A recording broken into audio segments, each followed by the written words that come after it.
Good evening. Welcome to this launch event for Jewish Renaissance's 20th anniversary year. It's quite remarkable to think that it's over 20 years now that Janet Levin took her heart in her hands and, against all the advice she'd received, launched Jewish Renaissance. Janet, what an achievement.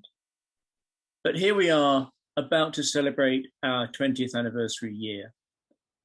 We are launching that celebration, we have launched, with this book, Age of Confidence, which has been put together with contributions from many people who have in the past contributed to Jewish Renaissance magazine. And indeed, there are extracts, articles from the last 20 years in the book. I've got to thank and congratulate David Ben-Meyer and Rebecca Taylor, who put the book together. David was our executive director until May last year. Rebecca Taylor is our editor. They both do a great job, and David is now on our trustees. This is, I have to tell you, a fascinating read. Thank you also to the Dangor Education Foundation, which made the book possible. Thank you for that contribution. And especially thank you to David Dangor, who serves as president of Renaissance Publishing, parent charity for the Jewish Renaissance magazine. On that note, let me just say you've got a fantastic evening ahead of you. I'm sorry that a long-standing previous engagement means that I can't be part of it. I will watch the recording. We've got two giants of contemporary Jewish literature who will be engaging in a transatlantic conversation. And on that note, I'm going to hand over to Aviva Dauch, who will see you into the evening. Thank you, enjoy it, and thank you for your continuing support of Jewish Renaissance. Good evening, everyone. That was Ian Lancaster, who's the chair of Jewish Renaissance. And as he said, we're really grateful to have you all with us this evening. This is just the beginning of our year celebrating our 20th anniversary. And I'm really delighted that we've got with us someone who's been with us from the start of Jewish Renaissance in Howard Jacobson, and someone who has been someone who we've been discovering in more recent years and is going to be writing actually in the very next issue of JR. We're going to have a feature long essay from him in Shalom Auslander, two absolute powerhouses from across the pond. Chairing them in conversation will be JR's editor, Rebecca Taylor. She's going to talk with Howard and Shalom for about 40 minutes, and then we're going to welcome you into the conversation. So in true JR style, we want this to be a conversation, a participatory event, because we really value the voices of our subscribers. If you have something you'd like to ask of Howard or Shalom, please will you put a note in the chat, and then what we'll do is we'll call on you during the Q&A, bring you up on screen, and you'll be able to ask the question yourself. So as Rebecca, Howard and Shalom are talking, do think of things you want to ask and let us know so that we can involve you in the second half of the evening. But for now, I'm going to pass on to Rebecca. Rebecca is the editor of JR, and as I'm sure all of you will agree who have received the magazine through the post in the past week, she is quite an amazing editor. There's a kind of Sergeant Pepper cover with just a few of the people who have contributed to JR through the years, who Rebecca keeps in line, brings together, finds really interesting stories, and brings to all of us as an audience. And she's going to continue that role now. So I'm going to pass over to her to, in person rather than on the page, put some great writers in conversation with our audiences. Thank you, and over to Rebecca. Thank you for your very kind words, Aviva. And hello to everybody out there. I'm delighted to welcome you to our special 20th anniversary launch event, and especially delighted to be saying hello to Howard Jacobson and Shalom Auslander, who are our special guests tonight. So they probably don't take much introduction, but Howard Jacobson is the author of 16 works of fiction, including The Finkler Question, which won the Man Booker Prize in 2010, and Jay, which was shortlisted for the Man Booker in 2014. His many works of non-fiction include Root Schmutz, Journeys Among Jews, which describes his journey to Lithuania to uncover his family's roots, and which he also made into a TV program. He has published 2 collections of his journalism in Whatever It Is, I Don't Like It, and The Dog's Last Walk and Other Pieces. In the new year, he publishes his memoir, Mother's Boy, which takes us from his working class Manchester childhood to studying at Cambridge, to selling handbags on a market stall, and helping run an Australian-inspired restaurant in Cornwall. Perhaps something we can expand on later, Howard. Howard has also written a very lovely introduction to our own book, The Age of Confidence, that we're celebrating here tonight. And Howard has also mentioned to us that he'll give us an exclusive preview of his new book, Mother's Boy, and I'm very much looking forward to hearing some of that later on. Shalom Auslander is joining us from Los Angeles, and Shalom published his debut short story collection, Beware of God, in 2005, followed in 2007 by Foreskin's Lament, an account of his upbringing in and attempt to escape from his New York Orthodox Jewish community. The book was a bestseller and was New York Times Best Book of the Year. His next book, Hope, a Tragedy, imagines an elderly Anne Frank, alive and well and living in the attic of an American Jewish family, and the book was a finalist for the Thurber Award. Never one to veer from challenging subject matter, his most recent novel, Mother for Dinner, tells the story of the last surviving family of cannibal Americans in New York who are preparing their dead mother for her last rites. It's been hailed by critics as one of the best novels of 2021. Shalom is also the creator and writer of the TV series Happy-ish, and has published fiction and essays in The New Yorker, The New York Times, Esquire, and GQ. He's also written an essay for JR's winter issue, which is out in January, about the dangerous cultural trend of facial hair cultivation. So just warning to you all, if you have a beard, you might want to read it with a glass of whiskey. So that's something to look out for in our January issue. So welcome, Shalom and Howard, and let's begin. So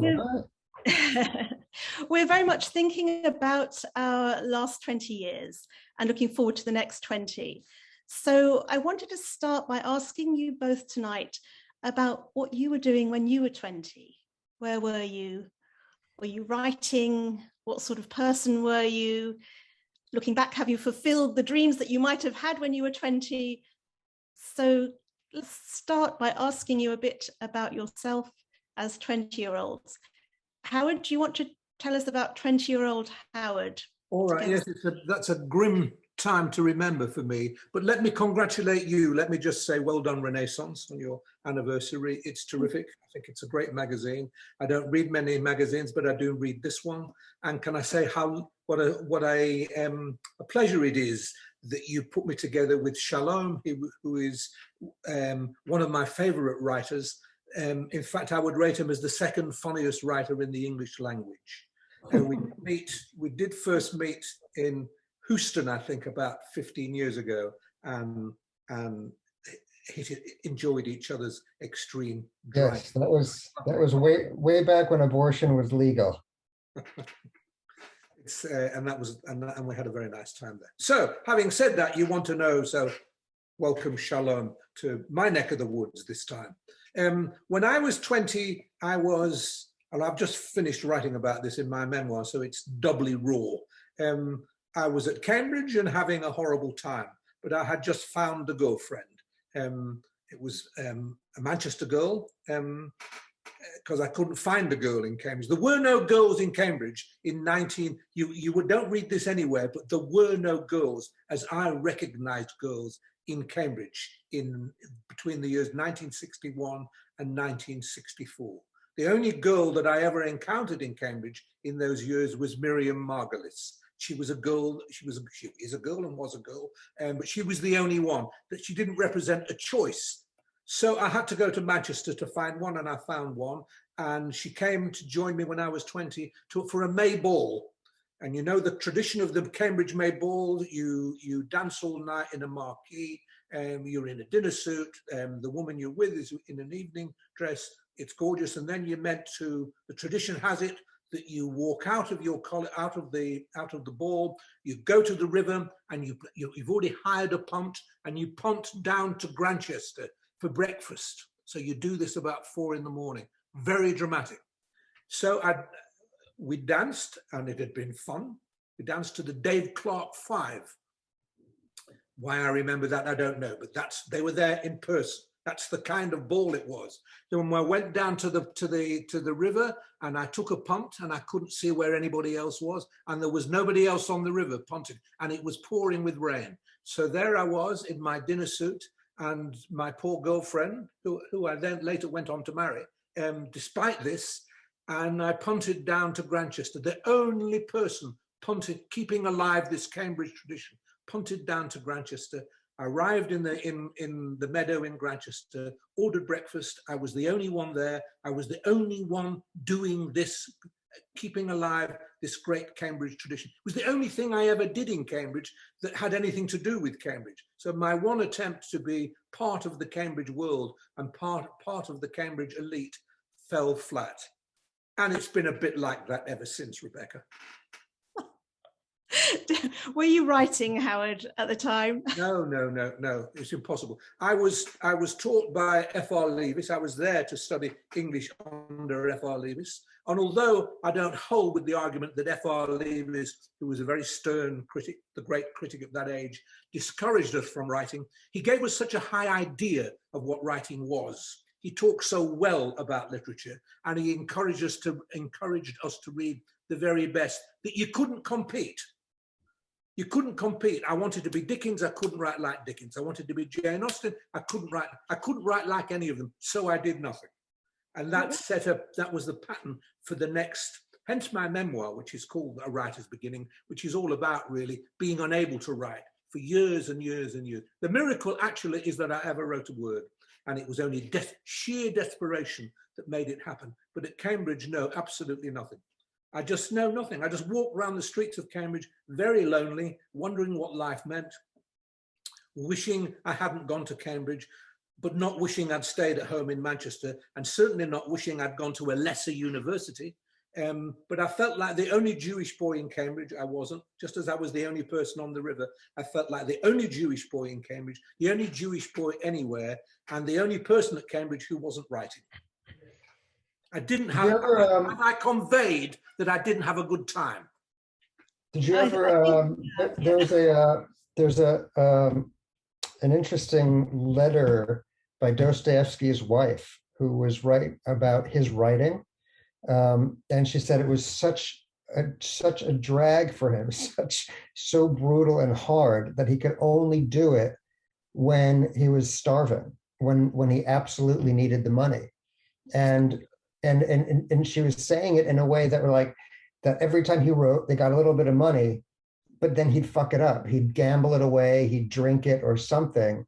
And it was in a weird way, him getting to a place where he had to write just to live, so that would force him to actually get over the impossibility of writing for himself. And did it stay like that, or was that just the beginning? Yeah, no, that was the way it was. And in fact, there's a great quote that some people or some critics or something came to him at some point in his career. I forget which book it was, or The Idiot, or one of them that had actually gotten critical acclaim.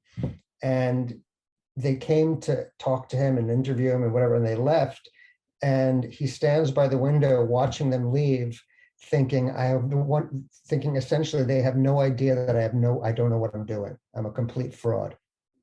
And it's incredible, because now you look at him and, Dostoevsky, you assume that if anyone had any confidence about it, he did, and he didn't.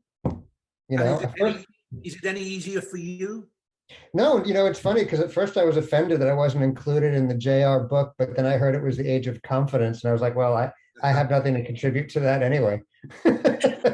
If it were the age of insecurity and self-doubt, I'm your guy. Hey, we put you on the front cover, Shalom. So yeah, I'm the covered up naked spread in the middle who's worried about the way he looks. No, 20 years ago, it's funny, as you were in Cambridge, I was dropping out of college. I'd gone for about 2 weeks, and hated it, and took all the money. I sold back all my textbooks, didn't tell my parents that I dropped out, and spent the money half on rent and half on marijuana, and did the same thing, tried to write, even though it was completely futile. I was years away from being even remotely healthy enough to allow myself to do it. You know, being raised with God, and you know, the only books were Moses' books. He had 5. They were all crap, but they're the only ones we were allowed to read. And you know, so books was were your ambition to write more than him? Yes, exactly. One more, just one more, and I could be done. The 6 books of Auslander. And you know, books came from God. You know, God whispered in your ear and told you what to write, or you went up to the top of Mount Sinai and he told you there, but you didn't come up with it on your own. And I was just in a, you know, I kind of feel like I'm 50, and I feel like the first 25 years were war, just constant war with myself, with God, with everything. And then after that, it became, well, not peace, but post-war, reconstruction. And that's where I am now, and probably will be forever. But when I think back 20 years ago, I was only doing a little bit of like sort of small humor writing for Esquire online, because I'd met somebody, and it was very dark humor. And I remember the day after 9/11 happened, my piece for that day was an image of the planes hitting the building, but the whole article was, hooray, like this is the end of organized religion, like who can defend it now? And they sent back an email saying, you're fired. No sense of humor. They said, it's exactly what they said. They said, that was what they said. They said, your sense of humor is no longer appropriate for this world. And I was like, wow, that's pretty harsh. Yeah, I can possibly understand where they're coming from. But tell us a little bit about your background, Shalom, for people who don't know. You grew up in a very Orthodox community in Muncie, New York. Yeah, well, you escaped. If you're familiar with veal and the way they're raised, then you know the way I was raised, in a tight box, surrounded by 300 rules, that all of which, any one of which were broken, you were out. Your love from your parents and God was all conditional. And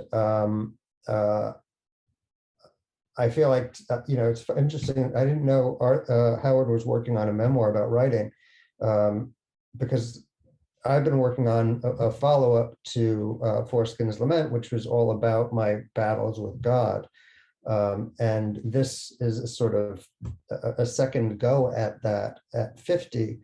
But that never ends. When you're told from such a young age, this is truth, this is the story. God created the world in 6 days. He created your great-great-great-grandfather, Adam. And here's the thing about your great-great-great-grandfather. He was a piece of shit. He stole apples. He lied about apples. He blamed it on his wife. And then when I threw him out, he had kids and they were murderers. And so you're like, well, it doesn't give you a great view of yourself. And so for me, my whole life has sort of been, it was interesting to me about your magazine, and about Howard's writing when I first encountered it, was that so much of it was very direct about who are we? Like, what is this we thing? What if you don't want to belong? What if my tribe is no tribe? Is this whole tribe thing good or bad? Has it been helpful to the world at large, or has it been a handicap that we need to get past? And so for me, that war continues. I still don't know, but I still have issues about where I belong, you know. And now I live in Los Angeles. I know it's not here. It can't possibly be Los Angeles. So I've crossed one off the list, but there's still a lot of the rest of the planet to go through. What's so fascinating about that is when I first met you, I felt that we were going like that. You were coming out of somewhere that I was trying to get into, because I was not brought up like that at all. I was brought up really with not the Jewishness that I was brought up in was a Jewishness of total bewilderment. My father didn't know what Jewishness was. My mother didn't know what Jewishness was. There's a little circle. I was always talking about it, always go on talking about it because I thought it was so fantastic. The only thing my father cared about Jewishly was that we didn't marry out. Don't marry out. And if I'd say to him, well, why? What's so terrible about marrying out? Because if you marry out, you won't have married in. And then I said, well, why is marrying in so important? Because that's Jewish. You're Jewish if you marry in, you're not Jewish if you marry out. And that was the beginning and the end of his Jewishness. And I could, if you like, I mean, is this too early, Rebecca? I could, it could be germane here to read a tiny bit from this memoir, which is about my trying to get to where you'd been. Yeah. And please, when I was please 6, read it, Howard. Yeah. when I was 6, I ran away from home because I didn't like the way my father was treating me. I just had a baby. I was the firstborn, and when I was 4, my mother had another child, and that was that. That was me gone from my expulsion from paradise had nothing to do with an apple. It was because another baby was born. So I misbehaved, got smacked, decided I didn't like it, and left home. Packed a little bundle of my things, and age 6 left home for my grandmother's, who lived only 3 doors away, but still it felt a big trip. And one of the things I liked about going to see her was she was much more, she wasn't that religious either, but you could sniff a little bit of something or a little bit of sanctity about her house. And her husband, my grandfather, who I didn't like at all, nonetheless knew about things Jewish, so he could daven. If we had Pesach, he was the one who ran the service. My father couldn't have run the service. My father, for many years, thought Pesach was his birthday.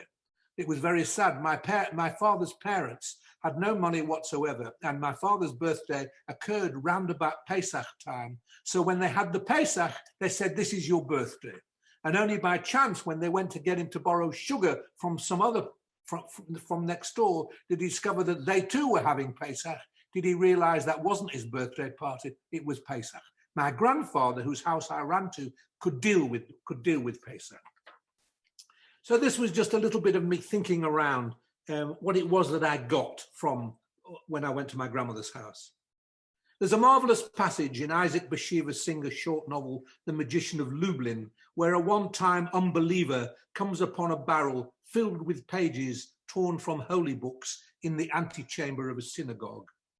An exalted scent arose from the tattered leaves, he writes, as if lying there in the barrel, they had continued being read by themselves. So it was with fragments of Jewishry in my grandparents' house. They worshipped themselves. I still don't feel right around the Orthodox, but I wouldn't want to live in a world peopled by rationalists.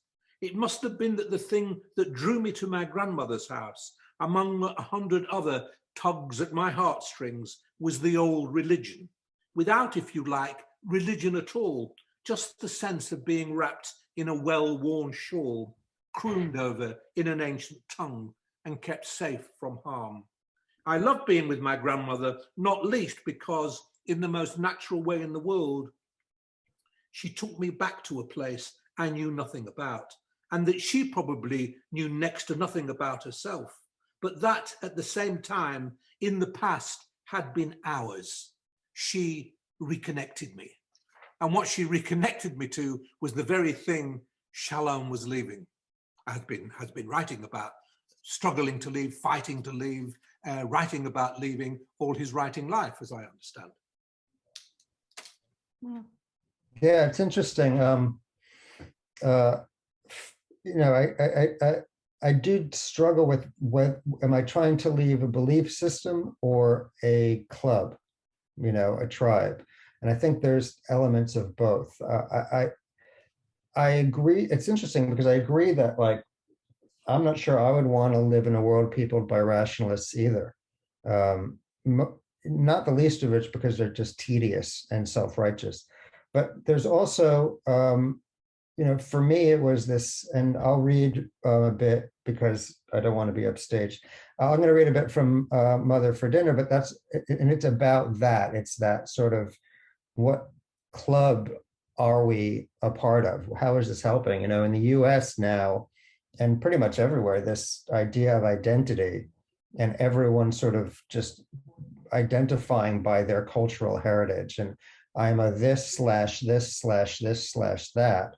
And my people are aggrieved and my people are hurt, and is to me a greater danger, a greater pandemic than COVID is. It just feels like it's a dead end. Interestingly, it's funny you mentioned Isaac Bashevis Singer. I was asked to participate in Jewish Book Week, having a virtual Jewish Book Week this year. And the email said, would you be interested in discussing IBS? And I thought, well, yeah, irritable bowel syndrome. I know a lot about that. And then I realized they were talking about Isaac Bashevis Singer. So anyway, could have talked about both simultaneously. That's not beyond you. Yeah, and I'm sure Isaac had IBS. It does sound that way. Irritable bowel syndrome, in the work of Isaac Bashevis Singer, is a piece IBS that's not been done, and you're the man to do it. Yeah, IBS and IBS. Yeah. Well, your piece, I have to say, in Hope of Tragedy, where Kugel has the pain in his stomach from eating the bread, is just excruciating. It's gluten intolerant. Gluten intolerant. Yeah. So I'll just read a short bit from Mother for Dinner, and basically the story here is it's a family of cannibal Americans, hyphenate, living in Brooklyn. They're the last family, and there's 12 sons. They're all named after their order of their birth. There's first, second, third, fourth, fifth. And the protagonist, the main character, is seventh Seltzer, the middle child. And seventh is grown. He works at a publishing house in New York City. He very much wants to leave his past, leave the background of cannibals and their primitive ways, and engage in the secular world. And the book has a lot to do with his struggles, and it's sort of the whole sort of catalyst of it all is the mother dies and her last words are, "Eat me," which is the old family tradition, and he doesn't know if he wants to eat her or not. So this is an early chapter, an early section where he's at work reading manuscripts for novels and memoirs, but they're all about identity, and he's bored with it all. And his boss, Rosenblum, comes in to find out if he likes any of the manuscripts he sent to him. Seventh hadn't bought a new manuscript in months, and Rosenblum had been in to see him about it that morning. "But they're terrible," he said to Rosenblum. "All of them?" Rosenblum asked. "Yes, all of them." "Well, we have to publish something." "Why?" asked Seventh. "Because we're publishers," said Rosenblum. "What did you think about that Croatian-American one? I thought that showed promise." "Which Croatian-American one?" asked Seventh. "The pro-choice lesbian Croatian-American one." Seventh shrugged. "It's no different from the heroin-addicted autistic Christian-American one," he said. "The heroin-addicted autistic Christian-American hemophiliac one, you mean?" asked Rosenblum. "No," said Seventh, "the heroin-addicted autistic Christian-American diabetic one." "Type 1 or type 2? "Both," said Seventh. Rosenblum sighed. "We're a tribal creature, Seventh," he said. "Division is the way of man. It's in our blood. Have you ever looked at a map of human migration? We began in Africa as one and got the hell out as soon as we could, braving storms, oceans, beasts, famine. Why? Wanderlust? To see Paris in the springtime? No, because we couldn't stomach each other, not for one more minute. Hell is other people, Sartre said, but early man would have said it sooner if he had developed language. Someday, Seventh Seltzer, mark my words, everyone will have a nation of their own. Not every people, every person. It's the only way he'll be satisfied. Seltzerland, Rosenblum Village, Abdullahville, Hernandez Town, 1 foot by 1 foot squares, evenly divided all around the globe, surrounded by 10 feet high, topped with razor wire and colorful flags, everyone in their own square singing rousing marches about how their square is number one, how God chose their square over all other squares, how this square foot is their square foot, and God help the person who tries to take it from them. And you know what we'll want then? Guns, asked Selfin. We already have those, said Rosenblum. We'll want stories, tales, legends about our square suffering and oppression, about our desperate journeys, about our founders' valiant struggle to make our square the number one square that it is, and about the evil enemies that to this very day try to take our square from us. We're obsessed with our squares, with our people. That's why mankind has no future. That's the bad news. What's the good news? It's a growing market, said Rosenblum. So the idea is basically him just struggling. And he says at a certain point, and this is very much, sort of my feeling about it, is that he grew up trying to shed identity, and now everyone feeling like identity was bondage, and watching as everyone nowadays runs around with their handcuffs overhead saying, yay, this is my square. So I'm very conflicted about it. I have 2 boys, strangely having raised them without any sort of strict religious upbringing. They're quite proud of being Jews. So they know they're Jews. You've told them they're Jews, or your wife has told them that, or you both told them they're Jews. I told them they're Martians, but they're Jewish Martians. I believe you. They're Jewish American Martians. You're lying, Dad. We're Jews. We can tell what it is you don't want to tell us. We're Jew. We just know we're Jew. Yeah, I'll tell you a funny story. When my older son was like 4 or 5, and I was heading out for a book tour to Spain, Europe or something, and they said, yeah, bring the family along. So he came home from school, and he was sitting down having a little snack afterward, and I was going to say, hey, good news, we're going on a trip, we're going to Spain. And I said, buddy, I want to tell you something. And he looked up and he said, what? And I don't know why, but the joke crossed my mind, and I said it, and I said, you're black. And he looked at me for a beat and then just did this. Yes. And he was so excited. And so now it's quite funny because he's grown, he's going into college, and he's very proud culturally of what Jews have achieved, what Jews do, all the stuff that comes along with it. And I can't help but wonder if that's something to do with my not raising him with, that cruel God, that set of rules, or even those walls around him saying, you must date Jews, you must marry a Jew, you must have Jewish children. I don't know. So my father had it wrong. The best way to have made me a good Jew was to have said, marry out. Marry out. Just get out. I wanted to look a bit at this question of identity that Shalom has brought up, because then our book, Age of Confidence, is very much looking at how literature has changed over the last 20 years. And I think literature is in quite a different place than it was 20 years ago, because it's become so embroiled in what is called cancel culture. It's at the center of questions about who should be allowed to speak, who represents who, should authors write about what they know or what they want to imagine into life? Is reading about finding yourself, or does it enable you to understand others? So what is your take on this very current debate? I think we've had some idea, Shalom, from where you stand on it a little bit. Howard, have you been caught up in this? Well, I've been caught up in that I hate it, and I'm made very, very angry by it. Sometimes people talk about me as someone who writes about Jewish identity. I actually don't write about Jewish identity.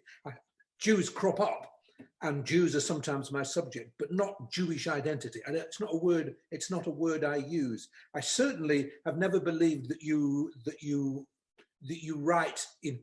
Well, first of all, I've never thought that you read in order to find yourself.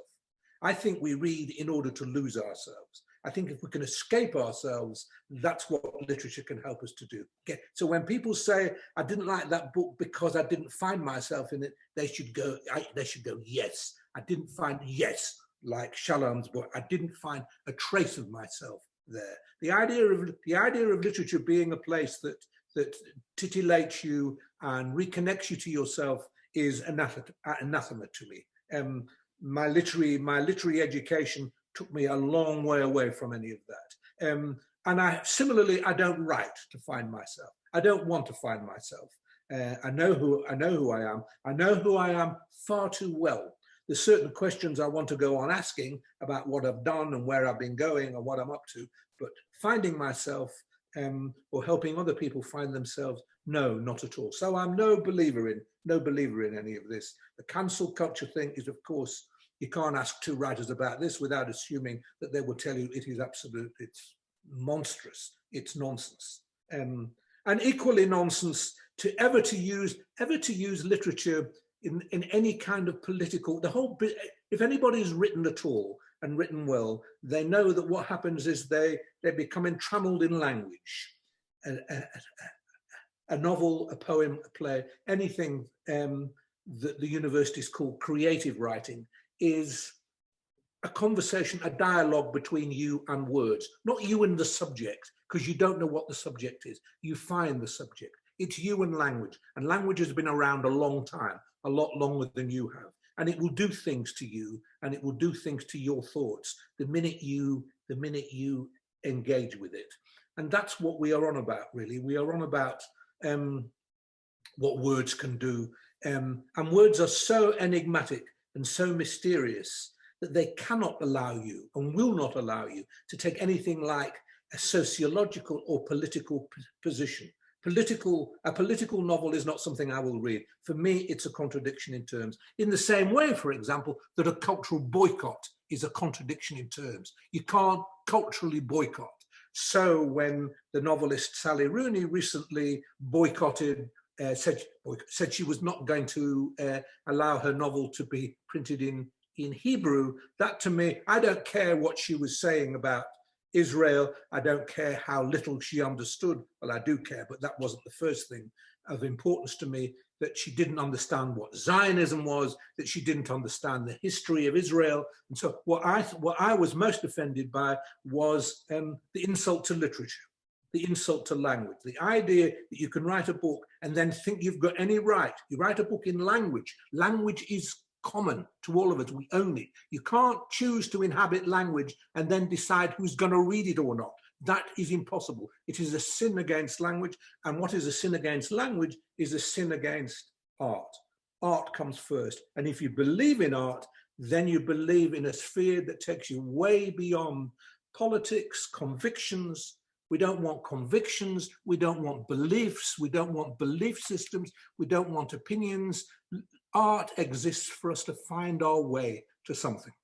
And the minute we found our way, we're probably lost. As long as we're out there groping through the undergrowth of language towards something we know not what, then we are living a creative life. And as long as we read like that, we are engaged in the creative life. The minute we think we've got there, this is what it's for, we've had it. Yeah. Well, you can't deny that was a marketing stroke of genius. It worked well. I decided my next book, I'm not publishing it in any language. I'm just no language. I'm offended by every nation and all history. So I'm just going to put out an empty notebook and pat myself on the back for my political acuity. Well, I tell you what, I'll be queuing for it. I'll be outside Waterstones queuing for it. Yeah, for me, the whole, there's so much wrong with what's going on right now, but for me, I write in a sense because, and I didn't know this until after I'd written, it makes me it makes me view the tragedy of life as a comedy. Day to day, life seems like a tragedy. But when I sit down and I write about it and I step back into the audience and I'm watching that stage, it seems funny to me, and it seems I can get through another day and laugh about it. Voltaire had this great line that that God is a comedian telling jokes to a room full of people who are too afraid to laugh. And so for me, laughing is critical. And the first death of cancel culture is humor. You cannot joke. You cannot laugh. You have to be careful which direction you're punching in. You have to make sure that your heart is in the right place. And it's so, I find like it's just, you know, I can't forgive God for that chapter where he yells at Sarah for laughing. Once that happened, I knew me and this guy were never going to get along. Because if I can't laugh without pissing you off, then we're not going to be able to stay in a room together for 2 minutes. And so on top of everything else that's wrong with cancel culture and with what it does to the world at large, it makes laughter a crime. And all the writers that I love, including Howard, all the way to Voltaire, to Beckett and Kafka and Vonnegut, they're all laughing at the darkness. And if you tell me that I'm not allowed to laugh, you're just going to make me want to laugh even more and push even more buttons. And so in some ways, Mother for Dinner was like that. It was, I need to see this and laugh at it a bit and find my way through that. And interestingly, the media in America were very afraid to touch it. There was not much coverage because it's about identity politics. I can believe it. But secretly, they will be loving it, because secretly they will be rejoicing in the fact that you found a mode. You found a mode of satire here. I don't like satire. Right. You found a mode of satire that offends absolutely everybody. So in that kind of way, nobody should really take offense, because you can't be offended if everybody is offended. Normally, normally offense, when offense is taken, that is, that's about enmities, isn't it? I'm offended because you haven't offended, but offend a lot the way you do that. There's a grand democracy of offense. Right. Yeah. And that's why everything you say about comedy, absolutely, that's what I live by, that comedy is everything. It's our intelligence is enshrined in comedy. Everything about the written word too is about comedy. But I think you're a bit hard on God. I can't prove it, but I think just at that moment, I thought he quite likes Sarah, because he gets on with the Abraham's family, doesn't he? He kind of likes Abraham. Somewhere or other, Abraham appealed to him. And I thought I thought he stands back and likes the, I can't, it's very hard to prove because you've got translators cleaning things up. The idea that this 95, is she 95 or 101, laughs at the idea of being pregnant, I think he appreciates that. I think he does have a sense of humor. I think it's a bit of an injustice, because just as you find so much of life absurd, so obviously did he. Otherwise, why was he destroying life so often? Well, I feel like his attitude toward humor is the attitude of most authoritarians. They're afraid of it because it's an attack on power. Yeah, and he's a Jewish authoritarian, therefore there is something. because he's Jewish. No, he's not Jewish. He just picked on Jews. Now he's Jewish. There's something very, very Jewish about him. That's why he liked us so much. No, there's something. We are modeled in his likeness. No, there's something very alcoholic. Places, he liked to think, I'll do a Jewish schnock, I'll do a Jewish ponym, because I look a little bit like that, and I like them. They'll let me down, but I like them. They behave appallingly, but hey, you've got to give it to them. They've got a bit of spirit. They're sexy. It's interesting because that is what I have told my kids when they ask, not about God. I tell them he's not Jewish. He's clearly alcoholic, and he needs help. But when I'm asked by them, like, what is it about? Or in an interview setting, what is it you like about Jewish history, Jewish people, I say they're a pain in the ass in a great way. Spain should have thrown us out. We ask a lot of difficult questions. We mock things. We're troublesome. And I think that's a great way to be. We keep banging on about ethics. We invented Christianity, the absolute unforgivable, most unforgivable thing we ever did. We came up, that was our great joke upon the world. All right, you don't like Jewishness? Try this. Try it. Yeah. Or Einstein, right? What if we split an atom? Bad idea. But you also get Lenny Bruce and the Ramones, and you get some really good stuff that I think is valid. The trouble, what I'm always cautious of is, implied in that, are they hearing something about superiority? Because I'm very wary of that. I really do feel like I hate flags. Flags just really make me nervous. The idea of nations makes me nervous. I feel like if humanity survives 1,000 years from now, it will be because all of that has been eradicated, and I'll look back and they'll be on some archaeological dig and they'll find a shirt that says "Make America Great Again" or "We're number one," and be like, wow, they were fucked up back then. They'll also find some very, very good Jewish jokes. Shalom, I loved your book, Brother, for dinner, but I do wonder if some people will read it and think, well, it's okay for him to say that he can do away, identity and nationalism and beliefs can be done away with.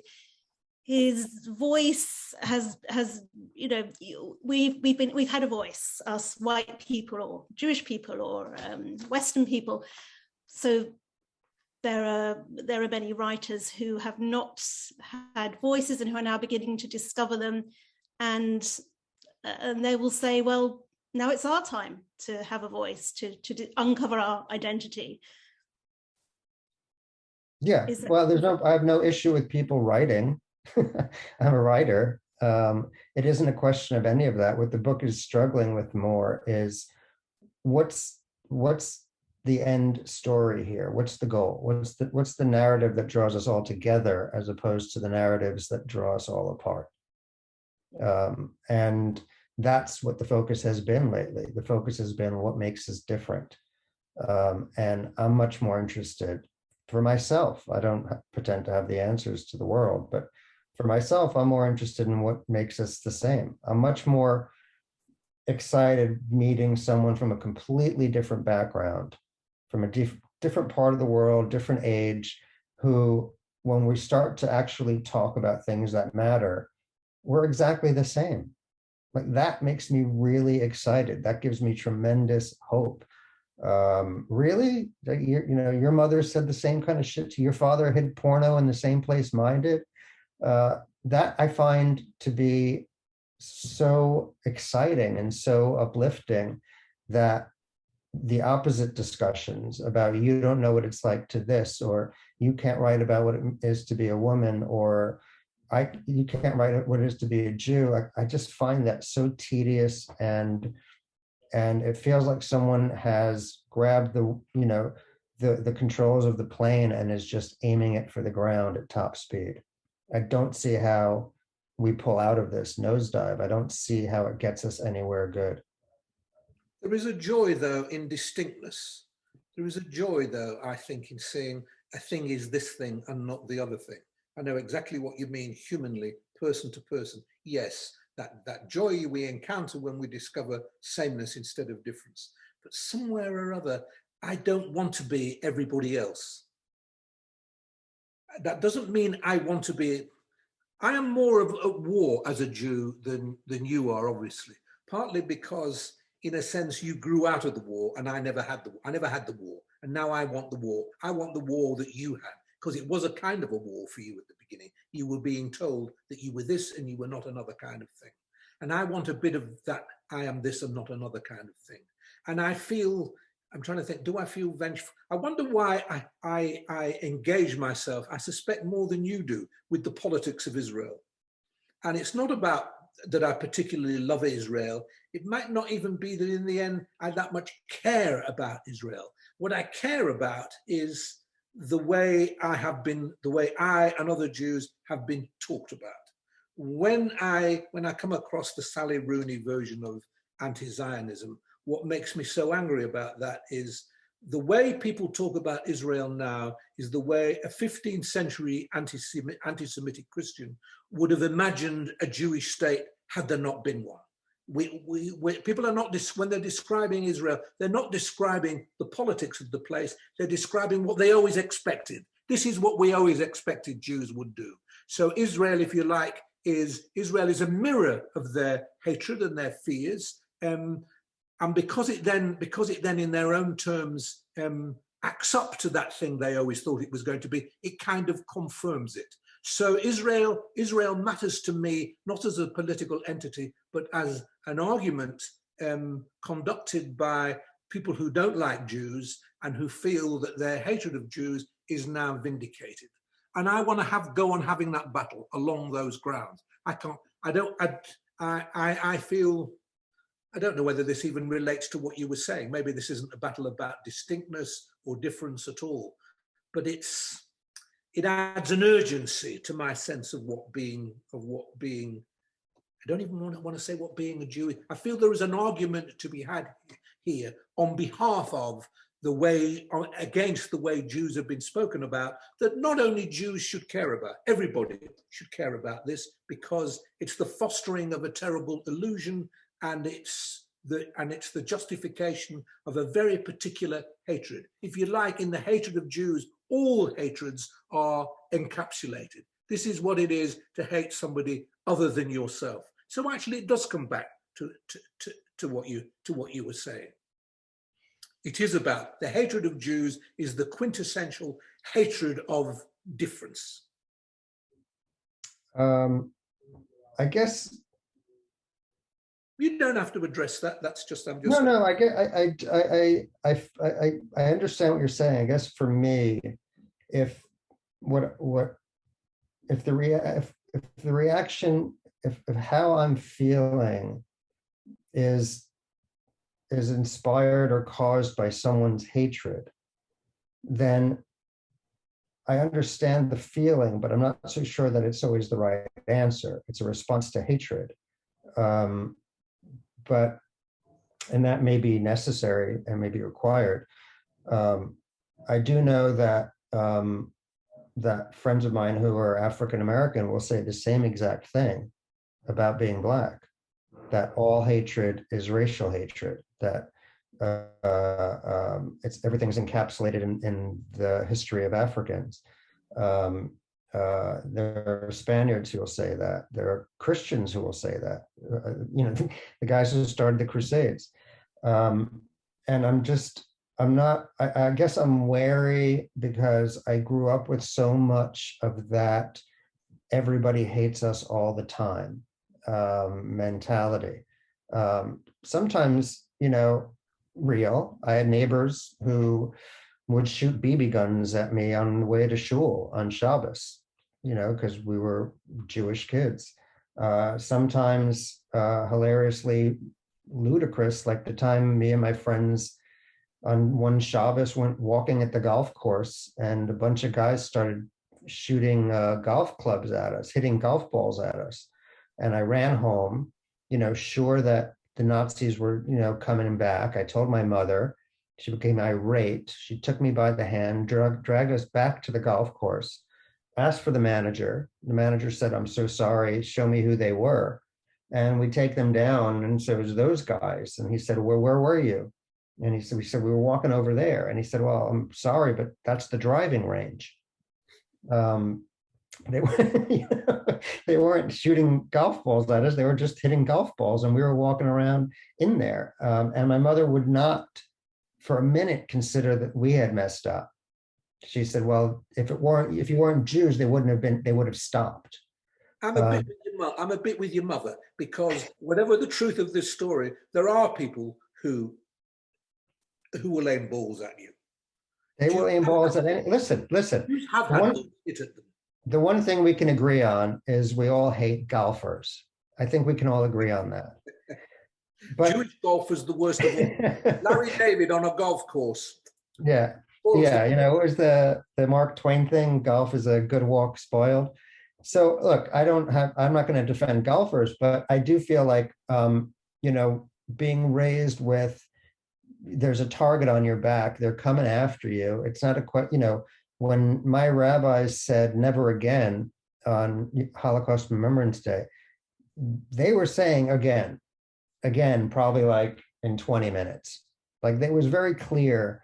And yeah, maybe, you know, I grew up in a window where that wasn't the case. I was lucky enough to not have that in my life in any kind of organized genocidal way. But I just feel like maybe who's hating us and how we're being hated for everybody, not just Jews, for everyone, is not the best criteria for deciding about how we want to live. I'm just going to start to wind this up a little bit, fascinating as it is, because I know we have quite a lot of audience questions for you both. But just to finish really on a note, which perhaps you're both known for a very bleak sense of humor, which I wonder, is that something that's changing? Howard, your work's been described as a get-out clause from what is otherwise a pessimistic worldview. Well, cannibals, that's quite hard to beat in the kind of dark humor territory, Shalom. But your recent novel, Howard, Live a Little, that's, dare I say it, almost upbeat with the wonderful character of Beryl. And Shalom, also Mother for Dinner, ends on what I felt was quite a liberating and joyful note. So are you changing? Is your modus operandi changing? Is your humor changing? Where are you going to next with your humor? I can't talk for Shalom. I think Shalom's got a lot of bleakness because he's younger. I am turning sweet. There's no question of it that I am turning sweet. That in life I now do things I never used to do. I used to be frightened of children. I went from being frightened of children, little babies, really frightened of little babies because I didn't know what they would do next, to just not liking little babies, to now actually stopping in the street or in parks and smiling at babies and talking to them and waving and doing that to little babies and enjoying it and they're starting to smile back. Babies used to cry when they saw me. They'd see my beard, they'd see my stern face, and they'd cry. Now babies, they recognize. Babies are good at it. They recognize. They're not able to say, this is once a mamzer who's now becoming a benign old Jewish man, but they spot some benignity. Is that the word? They spot some benignity in me. So yes, I am getting sweeter, and I am writing sweeter. I feel that in some way or other here, I'm letting Shalom down in that, you know. You're mellowing, Howard. But it will happen to him too. Eventually, it will happen to him. You slow down a bit. He's starting to think this God that he's abusing. I'm wondering, well, you know, I'm doing. Who is it who made the famous compact? We don't know for sure, but let's, you know, just in case. Now I'm thinking, just in case, I'll be a little bit sweeter. Right, Pascal's wager, yes. Yeah. Well, it's entirely possible kids aren't running away from you now because maybe now that you're wearing pants, the children aren't running away from you. I'm not sure what's going on there. But I thought Live a Little was hilarious and dark and funny. It deals with death and old age and disease. And I think that for me, like I said before, it's like trying to just take tragedy and realize it's a comedy.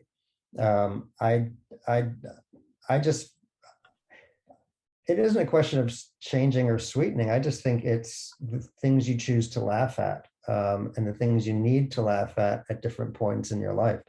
You know, for me, the new book I'm working on is the same type of thing. It's just looking at some situation, some moment in life that I cannot sort of get through in a, you know, rabbinical way, in a heavy sort of serious way, and I just need to look at it and laugh. When I read Howard's last book, when I read a little, I thought, this is the way I want to write about that age when I get there. I really wanted to be like this. Doing it, but alas, I won't be. But you know, I wish. Yeah, no, I thought it was just a bunch of 90-year-olds trying to get laid. Well, how is that bad? And on that note, that feels like quite a good note to end on.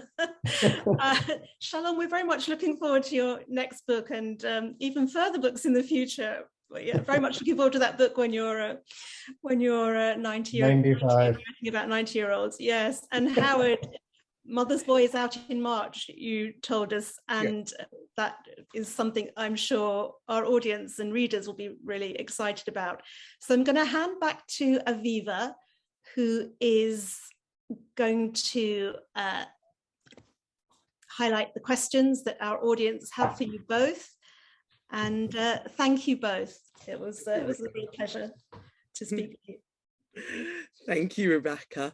And thanks to both of you for throwing some controversial opinions into the mix. I think we might be getting some reactions from the audience. There's lots and lots of questions, so I'll save my own for later. I'm going to start though with Patty Collins, who has a question for you. So Patty, will you come on screen? Yes, thanks. Well, first of all, what a wonderful and fascinating conversation. I've really enjoyed it, and thanks so much. I suppose a thought crossed my mind, what would you have liked to have been if you weren't Jewish, if you weren't a Jew, and how do you think that might have affected your writing? I would have liked to have been a dog. I think dogs were like, of all 6 days when God was creating the earth, and there were some highlights, you know, Aurora Borealis, these were all great things, but he really nailed it when he made dogs. So I feel like if I could pick anything, it would be a Maltese or some sort of small dog that can crawl up on people's laps, but not a Jewish dog or a German dog. That's an ambition I would share, but I've beaten you to it. I was a dog. I'm absolutely. Did that work out? I was in an earlier life a dog. My wife is convinced by that, because if I'm hitting it off with babies now, I'm even more successfully hitting it off with dogs. I know what a dog is. I know immediately what a dog is going through, and I know it because it doesn't require any supernatural sympathy on my part. I have been there. When a dog is happy or unhappy, I know exactly what it was. I'm glad I'm not a dog anymore, but I'm pleased that I have been a dog. And as for being anything other than Jewish, I actually, for all the stuff we've been talking about, I actually love being Jewish. I love it. I love the fights that come with being Jewish. I love the self-doubt that comes with being Jewish. I think it's a terrific adventure. One of the things I said to my mother just before she died, she said, "How do you feel about having been Jewish?" And I said, "I really loved it." She said, "You mean that?" Almost the last thing I said to her. Yes, I said, I loved it. Being Jewish has been a terrific adventure, maddening and mad, maybe even, and completely neurotic and crazed, but a terrific adventure. So no, I would never. It's a dog. If I get another chance to be anything again, I'd like to be a dog again.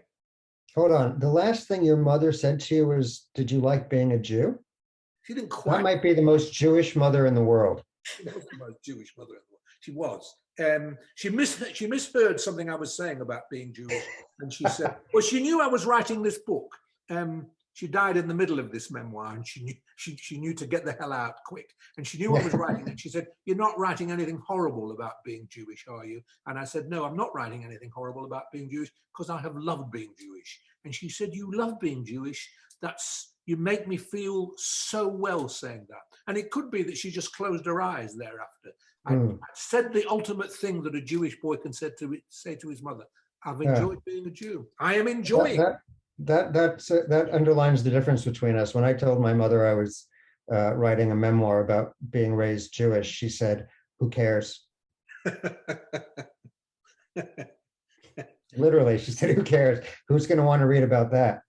I'm like, well, Other Jews, other Jews. My memoir of growing up Black just didn't sell. But your memoir of growing up the son of a cannibal did. Just a question, Howard, before we thank Patty and bring on our next question. Shalom said he wants to be a small and yappy dog. What breed were you when you were a dog in your past life? I'm not good on breed, so I can't describe. So I can't tell you what the breed was, but I know what I looked like. I was large, I was galumphing, I was heavy, I had a lot of hair, and I was the kind of dog that a man like me now sees and wants to wrestle with.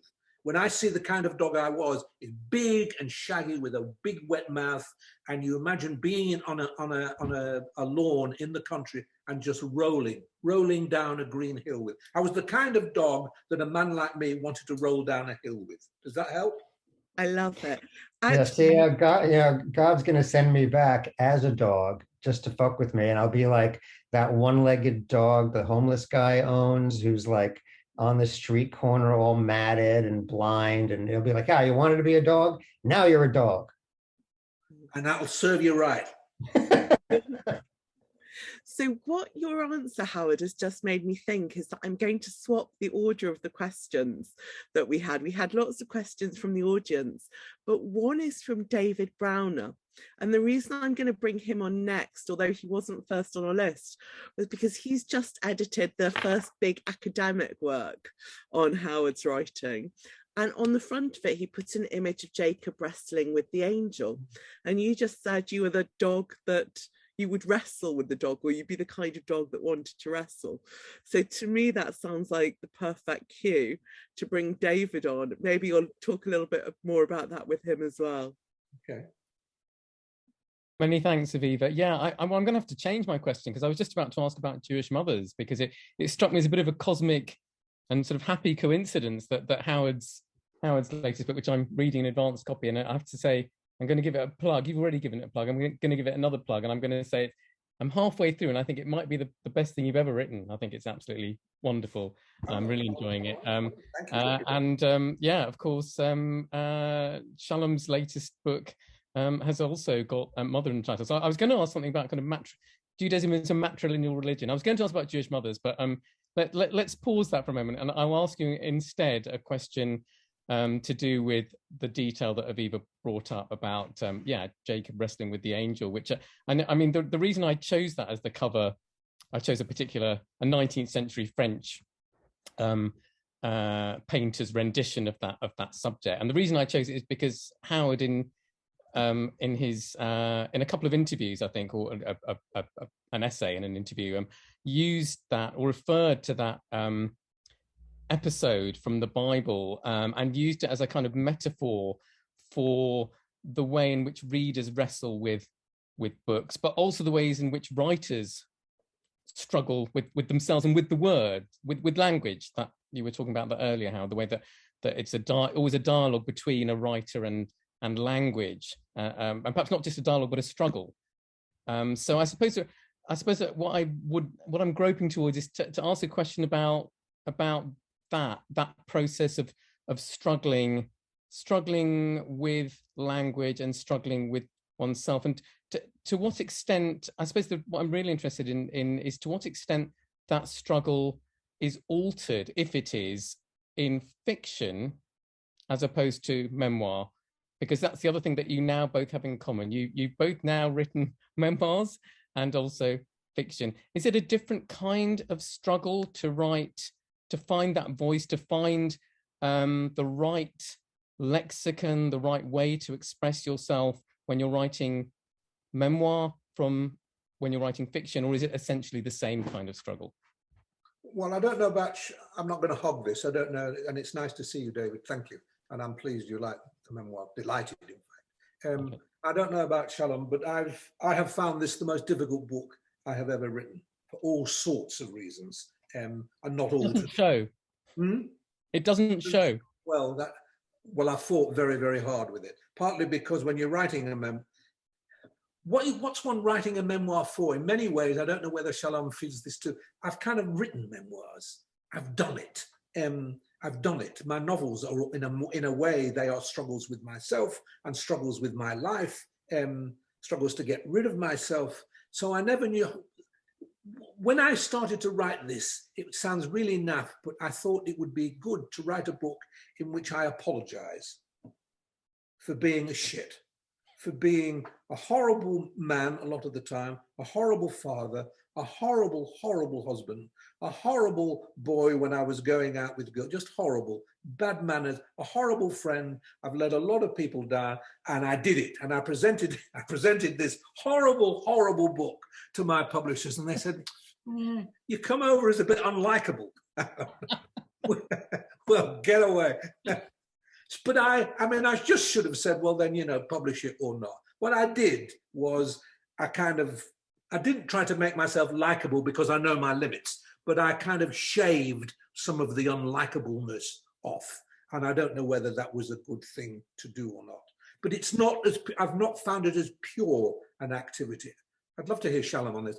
I've not found it as pure an activity as novel writing because I'm circumscribed all the time by something, not because I'm telling stuff as it happened. You never tell stuff as it happened. It's impossible if you're a writer. The minute you write 3 words, it's a lie. You can only lie if you were a writer. That's what you were doing. But because somewhere still I feel I've got some duty to something and I'm not sure what. And I've never felt that when I felt freer when I've been a novelist. So it's a harder struggle. And I think I probably, if you don't think I've lost to the angel so far, then that's good. But I felt I was losing a lot of the time. Yeah. The interesting thing about that story is the angel cheated. They don't really focus on that. They just say, oh, isn't it interesting that they wrestled? But the angel fucking cheated. He waited until the morning, right? Jacob got tired and then he whacked him in the leg. God didn't seem to have a problem with that. He was okay with cheating. And I feel like that is that if that story is related to writing, it's that I feel I get to whack someone on the leg for once in my life. And there's really the difference between fiction and nonfiction is just that in one you have a mask and in one you don't. In one you can what's going to happen in memoir, and in fiction you don't. But by the same token, in nonfiction you're writing about yourself. And so if it is as good as you say it is, David, I'm not surprised that Howard also said it's the one he struggled with the most. Unfortunately, that's the mathematics of art. The easy ones are never great. But I always feel that they're the same. To me, when I'm writing about a part of me, though, that there are some things that just need it to be memoir for me. There are some things that for the reader need it to be memoir. I think when I was writing a memoir years ago, the instinct was always, oh, I'm just going to make it fiction. It will be so much easier. But I don't think a fictional character struggling with God the way I do is as interesting because in fiction anything can happen, and that's not that interesting. It's much more interesting that, holy shit, this guy really does think God's after him. What a lunatic. In my current memoir, it's a similar thing. It's about fathers, not about mothers, but it's about the stories we're told as kids and how they affect us throughout our lives. We never quite get over those first stories. If it's in fiction, you go, well, get over it. Or it has to be sort of a Don Quixote kind of laughing, this guy's crazy because stories got to him kind of a thing. But because I want to tell it as fact, as no, listen to me. When you tell your kids these stories, when you tell them that they come from sinners and stiff-necked people, it does make a difference in their worldview. Then it has to be memoir. So there's also this practical sort of element that goes into it. So it's different. The wrestling metaphor works. When you wrestle, depending on the type of character you're wrestling, the wrestler you're facing, you have to decide on tactics. So to me, it's all getting at the same internal turmoil, but what's the best way to convey that? But it's interesting to me that you said the angel whacks him the following morning, and that's the pleasure you get from writing, whacking somebody. So it seems to me that when you don't struggle with the angel, you're the angel. Yeah. So who are you wrestling? Who's your angel wrestling? God. And you know what? Occasionally I have him pinned, but he cheats. I think I've got him, and then wham, COVID. Or he spikes your drinks. Yeah. It's like, oh, I think I can handle life now. That he throws COVID at me, Twitter, Trump. The guy plays dirty. And you've not even had Brexit.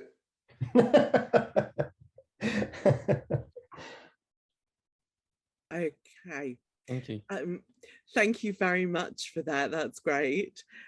Next question is coming from Irene Wise. So Irene was the very first art director and designer of Jewish Renaissance. She set out the layout, although nowadays I believe she's writing as much as illustrating. So Irene, over to you. Thanks, Aviva. Hello, I've got questions for both of you. I just want to say, Shalom, I read this on a train, and a really British silent train. And I was laughing hysterically and loudly through so much of it. So thanks for that. And speaking of laughter, I do tend to laugh at my own jokes. And I wondered if, for both of you, when you're writing something funny, does it make you laugh as you're writing? That's one thing. And I want to think about the process that you're doing. How many drafts you have to do when you write? Do you write in the morning? Do you write every day? Do you wait for the muse to grab you? Or so the process, and do you laugh at your own jokes? And do you test them on the family and friends?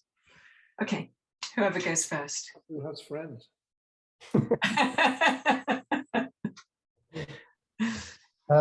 It's funny. I was just asked this question by my son last night. He caught me writing, and I'd written something, and I was laughing. And he said, he's an aspiring musician, artist in his own way. And he said, so you laugh at your own jokes when you're writing?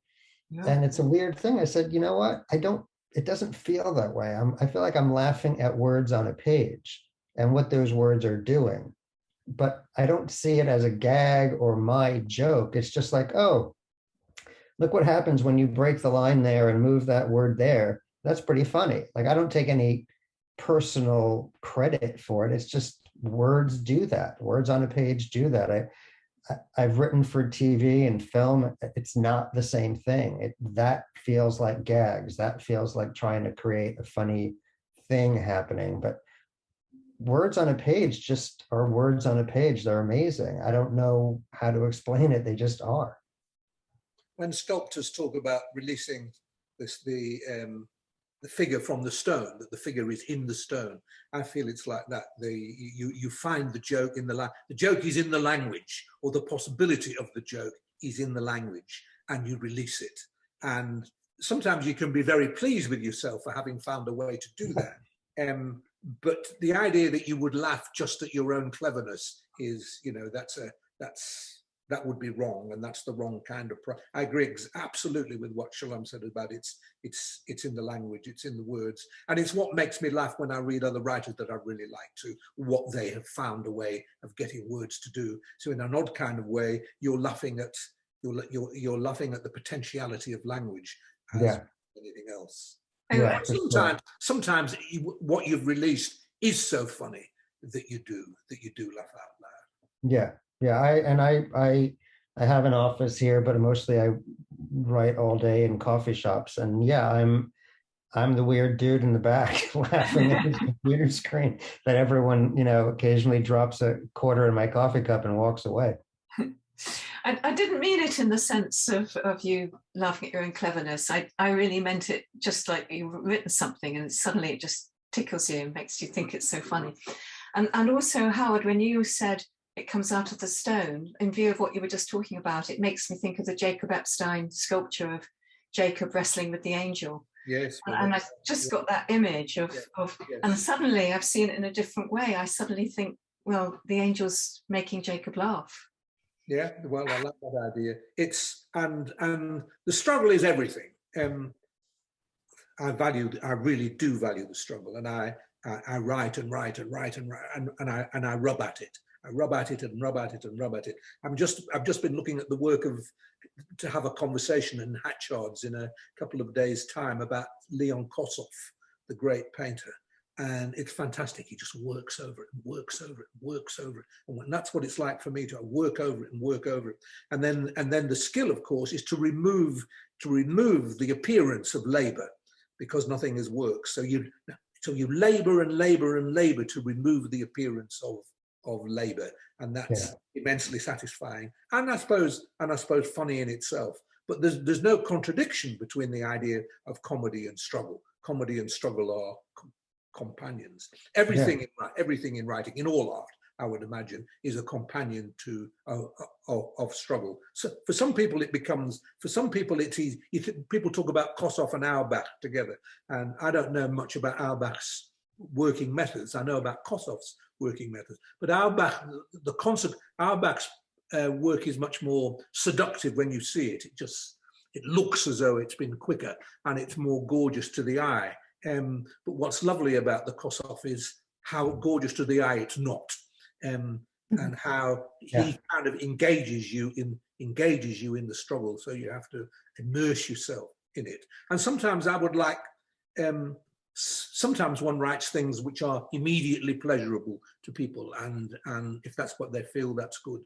But I don't mind writing if you can get the cooperation of readers, and that's harder and harder and harder to do, because concentrated reading is becoming a thing of the past. But that concentrated reading of the kind that when I was growing up we used to give to a late Henry James novel or a George Eliot novel or Conrad or Lawrence is also part of the joy.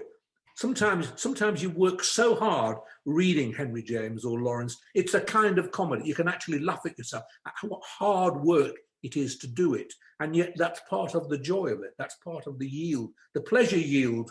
People are inclined to go, well, there's hard work or there's pleasure. Sometimes when people say to me when they're interviewing me, so what are the great novels for you? And I tell them, and they go, yeah, but what do you like reading? And I say, I've just told you. I like reading Crime and Punishment, The Idiot, The Golden Bowl, Women in Love. Yeah, but what do you read for pleasure? Those. The difficulty and the greatness is the pleasure. There is no pleasure that's separable from doesn't have to be difficult, but it's usually difficult. The best art is, and one hopes one makes great art, but it's not for one to say. But the best art certainly is the most demanding art, and demandingness is joy. Yeah, until you get to Finnegan's Wake, and then it's all over. Yes. But the interesting thing is that it was Michelangelo who was credited with that first idea, which was he said, when he was making David or whatever, he said, I look at the stone and I take away all the parts that aren't David. But then what's also really interesting, Howard, to your point, is he famously said, if people knew how much work I put into each sculpture, they wouldn't be that impressed. And I sometimes wonder if that's kind of, that's the difference between writers and artists and everybody else, is we're just desperate enough to put in that much work. Everyone else is sane enough after a couple of drafts to say, oh, fuck it, I'm not doing this. And we keep doing it to the 1,000th draft, and we're still not happy when it comes out. Yeah, and good for us. Yeah. Howard, it passes the time. Howard, I think it's interesting that you picked out two very Jewish expressionist British painters, but the writers that you mentioned, none of them were Jewish. Well, this was one of the things I've been looking at in my memoir, that it never occurred to me to write Jewish. My memoir is about realizing that until I wrote Jewish in some way, or even put the word Jew in, I couldn't write at all. Until I put the word Jew in, I couldn't write anything. And that was because I was trying to be a non-Jewish writer, because I didn't know there were any Jewish writers. When I was a student of the 19th century novel, I was a teacher of the 19th century novel. There were no Jews. There was Disraeli, all right, Disraeli a bit, but otherwise there weren't any. There just weren't any. And I wasn't searching for them. So when people say, oh, for example, we get, people feel that their own ethnic group should be represented. Why are there no novels about me? I don't mind that there were no novels about me when I was a little boy reading novels. I'm glad that I was moved by Jane Eyre. A little shy girl got to me. She didn't have to be Jewish. She didn't have to be a boy. This idea you've got to read about yourself all the time is total nonsense.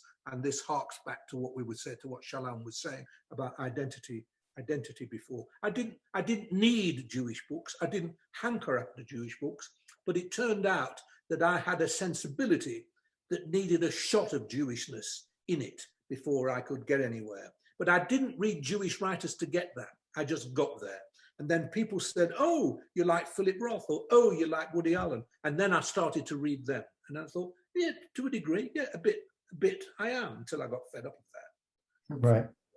Yeah. Well, I remember reading, to me, the commonality was just funny in the dark. In yeshiva, we didn't read English books much. There was a state mandate that we had to read, a scene from Hamlet to get funding, but that was pretty much all we ever did.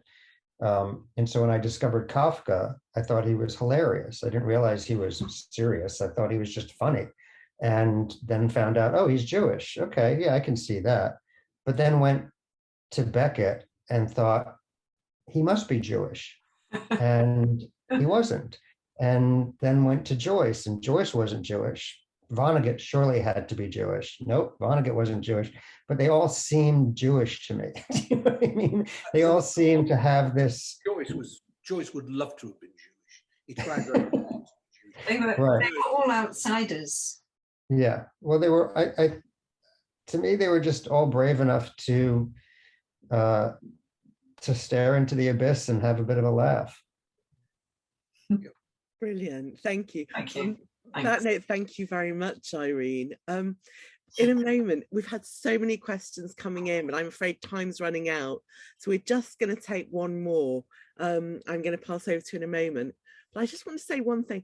Far be it from me to ever disagree with Howard on anything, because mostly, as another Manchester Jew, from Kaluki to the Mighty Waltzers, I agree with you on everything. But just to say, in terms of 19th century Jewish writers, of course, there's also Amy Levy. And I'm flagging her up that there were Jewish writers, just not ones we'd heard of. No, I'm flagging her up because in the current issue of JR, our 20th anniversary issue, Julia Neuberg has written an introduction to her work and kind of talking about her coming from Clapham. And she was championed by Oscar Wilde. Had she not died at 26, he thought she would have been one of the next great novelists. So there we go. Please, everyone, if you want to find a 19th century Jewish writer, read this issue of Jewish. Wow. Aviva, way to take on Howard just to plug the magazine. I know. Really nice. What can I say? Schmooze works every time. I'm going to pass over, though, just to finish, because we've got, I think, a last question. I think I'm going to take David Ben Meyer, leave us on a note going towards the future. So, David, over to you. Thank you, Aviva, and thank you, Howard and Shalom. I think I can speak on behalf of everyone that's participating this evening. There's been absolutely fascinating discussions. Thank you. I wanted to ask, first of all, kind of in light of everything that you've just been saying, whether you think, and I know this is a question that Rebecca and I were grappling with when we were working on the book Age of Confidence, and I know that it's something that Rebecca and the editorial team grapple with on a quarterly basis, is whether you think, in light of everything you were just saying, there is something that can be neatly defined as Jewish culture. And if so, what the next 20 years, so our book was kind of looking at the past 20 years, what the next 20 years holds for Jewish culture and culture in general. Go on, Shalom, this is for you. Well, because you're not going to be here in 20 years, is that what you mean? You're just giving up. Fuck it. It's not, to be totally honest, it's not a question that I think a lot about. again, because I feel like it goes down a dark road when I do. It goes to how do we protect ourselves, and who hates us now, and where are we going? I feel like one of the things I said earlier about my kids being proud of their Jewish culture and how it is a questioning culture, and how it's a shit-stirring culture. I hope that continues. My fear is that the last 20 years seems to have been about calcification in the world in general, a hardening of opinions, a hardening of lines between people. And I hope that this people that is famous for its internecine fighting, and if there's 2 Jews on a desert island, there's going to be 3 synagogues kind of thing. I hope that remains. I hope it doesn't become, well, because everybody else is building walls and circling the wagons, that we have to too. I hope there remains a spirit of defiance and rebellion, which are the parts of Judaism that I always admired the most. The story I was told as a kid that did stick with me was the sort of midrash of Abraham and his father going off on business and saying, "Hey, you watch the idol store while I go away." And Abraham, while his father was gone, was questioning idols and idol worship. And so he took a hammer and smashed all the idols except for the idol of Baal, who was the big god at the time. And he stuck the hammer in Baal's hand. And when his father came home, he said, what did you do, you little brat? And he said, "It wasn't me, it was Baal. Look, he's holding the hammer." And his father said, "Don't be ridiculous. That's just a statue. It's not a real thing. He couldn't do any damage." And the joke was on the father admitting that Baal was powerless. And I always thought that was a great story. That was that's something to be admired. I'll rock my kids to bed at night telling them that story. So I hope that remains more than anything. Such a Jewish father you are. That's fantastic. I circumcised him myself. Jewish father. Circumcised him myself. To bed and tell him that story. Yeah. It turns out in the end that you're probably the most Jewish father on the planet. Yeah, you know what? My shrink said the same thing. He said, "I don't know anybody more religious than you." I said, "You know what? You're fired." But I agree. It is about disputatiousness. It's about iconoclasm. It's about refusal. It's about a fight to the death. And I think those qualities in Jews are needed more than they've ever been needed before, at a time when the kind of uniformity we've been talking about threatens us all. Although Jews are in one sense a puritanical people, I think when it comes to art, they are not a puritanical people. They insist upon the primacy and the freedom of art. And when you think of the people you'd like to have around now arguing against the new puritanism of our times, a lot of them would be Jews. You can think of Philip Roth taking this on. You can think of Joseph Heller making fun of all this. You can think of Saul Bellow in that icy, aloof manner taking this apart. You can think of Norman Mailer, going with his fists at anybody that would dare tell him how he can talk about a woman, or how he could, and those qualities of ferocious independent-mindedness, which are not exclusive to Jews, but which many Jews, which are at the heart, I think, of whatever it is that we mean by Jewish culture. They're certainly at the heart of Jewish art, are immensely invaluable. And I don't go in for pride. I think when you start going in for being proud of your faith, you then get yourself into all sorts of trouble. It's not mine, nothing for me to be proud of. But I like that. I like that about Jews. I think that's an invaluable quality of Jews. And long may it remain and strengthen. What would Lenny do? Can you imagine? I think that should be our motto for our 20th anniversary year. What would Lenny do? Thank you so much, David. Sadly, he would overdose. Huge thanks, Shalom. and Howard for an iconoclastic, rabble-rousing, inspirational call to arms at the end. So we're going to try and take that forward with JR through the year, and maybe that is what the age of confidence should be. Maybe we're all riddled with insecurity, but the confidence should be in that kind of iconoclastic challenge. Renaissance, we take no shit. Our new strapline, next magazine. Well, I'm just going to plug, because that seems to be my job right now, the next couple of conversations coming up under this Age of Confidence umbrella. And then I'm going to hand over to David Dangle to say a thank you to you both and a final word. But just to let you know, we're going to keep these conversations going through the year, through our 20th anniversary year. And we're going to take on all different forms of Jewish culture. So just to say, the next two in December, we're going to be looking at film. And since we've had two of the great male powerhouses of Jewish culture, we're going to go all female, and we're going to be looking at Jewish women directors and actors with our film session, which is going to be jointly in association with the UK Jewish Film Festival. So we've got Sarah Soleimani, who is the showrunner of Ridley Road, and actress and writer Susanna Wise in conversation. And then in January, just to go forward a little bit into the new year, it's going to be theatre, and we'll have Nick Heitner in conversation with Katie Lipson. So please do look out for those events coming forward, as well as enjoying reading the magazine, reading the book with Howard's forward. But now to say a real proper thank you, it's the president of Jewish Renaissance, David Dangle. Thank you. Thank you.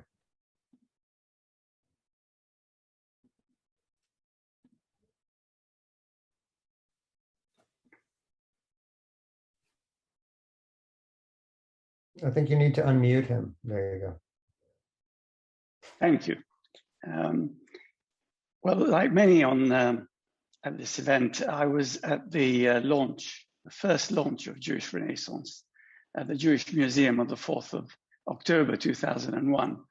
The discussion then was no longer about the 9/11 attack on the World Trade Center and the Pentagon that had happened 3 weeks earlier, but more discussion and worrying about how long this daring dream of Janet Levin would survive.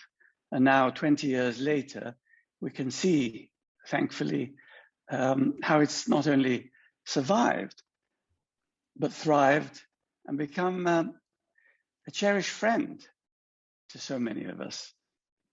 I want to thank, of course, all the loyal subscribers of Jewish Renaissance to help make this 20th year a reality. And I think it's a mark of Jewish Renaissance's success that two insightful writers, such as Howard and Shalom, have been for some time keen to support and be associated with Jewish Renaissance. Thank you both for doing so again this evening in your fascinating conversation and discussion, leaving us with a lot to think about. Thank you. I'd like to now hand back to Aviva to wrap up the evening. Thank you so much, David, and for all your support during the 20 years. And just to say a huge thank you again to Howard and Shalom. You can read about them, you can read work by them in JR, and please do buy their books. Mothers seem to be the topic of the evening. Thank you again all very much for listening, and I hope to see you at the next Jewish Renaissance event. Thank you.